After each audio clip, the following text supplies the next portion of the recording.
Oh, it's already 0.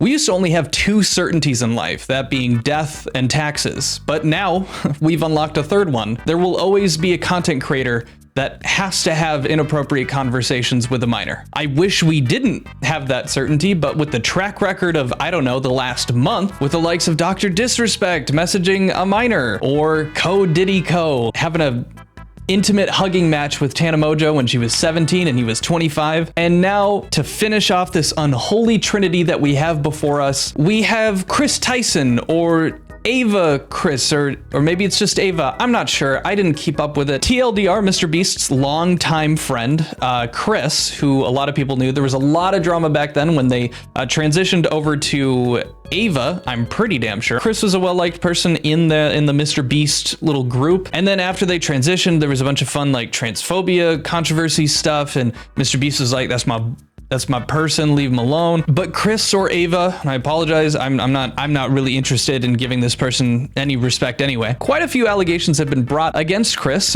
mainly being that he inappropriately messaged a minor multiple times, and also was just out there publicly messaging Shadman, you know, that very fun artist known for drawing people under the age of 18 nudely. Quick 10 seconds before we start the video, if you end up liking the content and how I give it to you, consider subscribing. And if you really like this video, give it a thumbs up, really helps out. And last but certainly not least, thank you for watching. So first off, I just want to get something out of the way. We're going to be covering a lot of what Kris did, you know, upwards of like 7 years ago. And for me and just my personal worldviews and whatnot, I don't think it's fair to take people's, you know, history, or more specifically their online history at a time like 2016, 17, and the likes of which, when edgy humor was really big, and really like hold that against who they are now. I truly, across the board, it doesn't make sense. The reason I bring this up is that a lot of people are taking the stuff that is, you know, horrible and in regard to minors and how Kris was speaking to minors, and bundling that with some of the more edgy jokes that he was putting out at the time. I want to make sure that we're separating those two things. Back in 2014, 2015, when I was in my mid-teenage phase,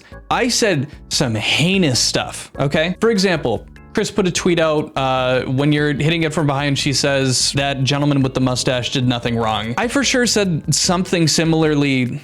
I have for sure said something similarly heinous at around the same time frame. That's what was funny at the time. Again, I don't plan to be taking any of the edgy humor or any of the jokes, things like that, from around that time frame and using those to paint Kris as a terrible person, because I don't think that's fair. What I do think is fair is pointing out when they would, even at this time frame, having pretty lewd discussions with minors. Keep in mind, most of what you're gonna see is between 2016 and now, meaning that at a minimum, Kris was 20 years old when he started doing this. So a lot of this got exposed because a really in-depth video came out from a guy named Prism42, and he pretty much outlines the entire thing. I'll put his video link down in the description. I'm gonna start this off by showing you guys a clip from Prism's video talking about the start of this interaction. You post something that says, guys, we are so close to our goal. Oh my God, one more Patreon and I'm releasing my nudes.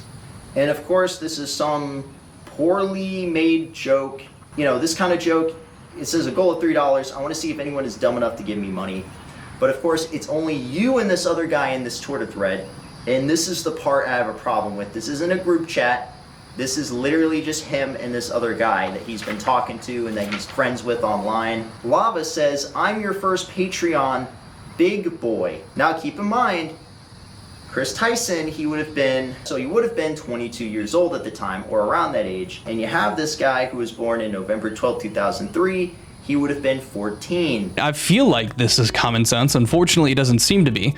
But there's bro talk to be had amongst bros, and then there's a line in the sand. And that line is pretty much, once you become an adult, you probably shouldn't be having those bro conversations with a 13, 14-year-old, a child. I can't really imagine a place where it's really like acceptable that you're talking intimately and referencing releasing your nudes, even if it's a joke, to someone who is 13 years old and you're 20. That's nuts. Because what I'm seeing here is, he says, wait till my Twitch revenue comes in, winky face. So you're sending kissy faces, he's sending you a winky face.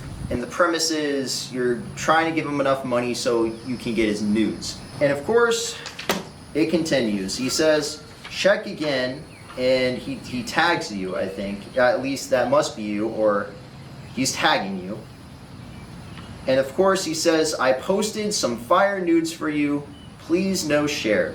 I just struggled to justify in my head to, number one, and most importantly, talk to a minor like this, talk to them in any inappropriate way, like I'm gonna solicit nudes that you're putting money into my Patreon for. Or number two, also big point, to do this like publicly. Like it wasn't a private DM or just like a little message. It was a public Twitter thread. What were you expecting? How, like, why do you think that this is okay? I'm a huge humor guy. I'm a huge free speech guy. You should be able to make bad jokes and do those things. But I think an excellent point to be made here that is often brought up in regard to comedy or free speech is you are free to say whatever you want, but you aren't free from the consequences of saying those things. To speak to a minor like this, to talk about selling your nudes to somebody and them, you know, putting money in your Patreon and then responding with "I'm sending you nudes" as a joke. Horrible joke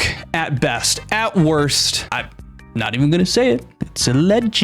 It's alleged. It shouldn't be that hard, right? To like not be weird. Like it shouldn't be hard. Prism also brings up there was a lot of also Discord communication between them and like private Discord calls, private gaming sessions, etc. I get, like, you know, you could do that like a friendly way, but we've clearly established that that's not what's happening. As you can see here, I mean, Lava posted about it. Kris bullies me. They're talking about practice with this, and then Kris says Lava's mom tomorrow, showing that.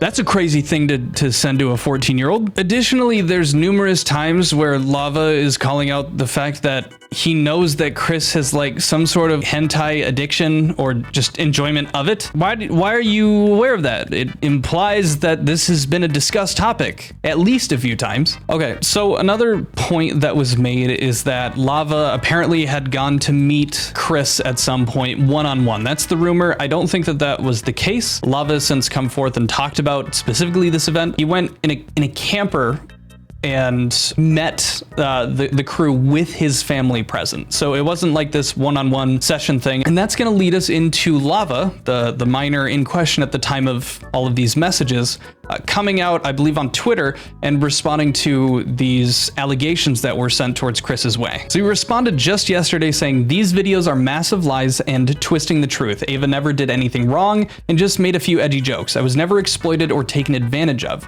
Can you do me a favor and comment on these videos and tell them to stop spreading lies? The situation takes away from children who are actively being exploited every day online. I'm not a victim of anything being claimed in these videos or at all." For the most part, I respect what Lava is saying here. Like, I understand it. Here's the thing. In my personal life, I've experienced something that parallels the subject matter and in some ways connects with how Lava interacted with Kris. I went to therapy for this because in my head, the experience that I had was mutually beneficial. And I didn't think that the situation that I was in was horrible for me. I didn't absolutely despise the situation in the same way that Lava is defending this and talking about the fact that it was lies and he was just joking and they were doing a bit of banter. He wasn't taken advantage of or anything like that. I understand that feeling, but at some point it's not on the minor in these situations to have outwardly disliked or not been okay with the situation when it happened. That's not what the problem is.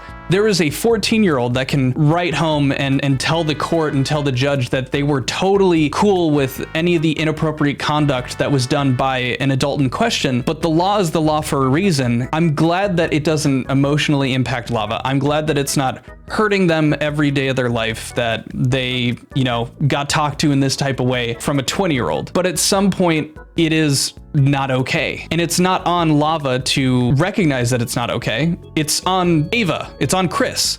They shouldn't have been doing this in the first place. The point I'm really trying to make here is that I respect Lava's thoughts that, hey, I'm not suffering at all from any of what we were doing. We were just joking. This is full of lies. And to some degree, I can see people tying all of the edgy jokes that Kris had made at the time into their actions with Lava and saying that this person is a complete horrible person. I can see the point Lava's making with that, because I also agree that we shouldn't be roping that all together because they cracked a few edgy jokes. I think the focus should be the conversations that they had with Lava. At the end of the day, Ava, Kris shouldn't have been talking to a minor like that. And that's the really uncomfortable, weird part about all of this. It's not the edgy jokes. I can look past all of that. I can't look past you being comfortable talking to an actual child like this. That's the story for today. Hope you guys enjoyed it, and I'll see you Thursday. Adios. See you. Bye-bye.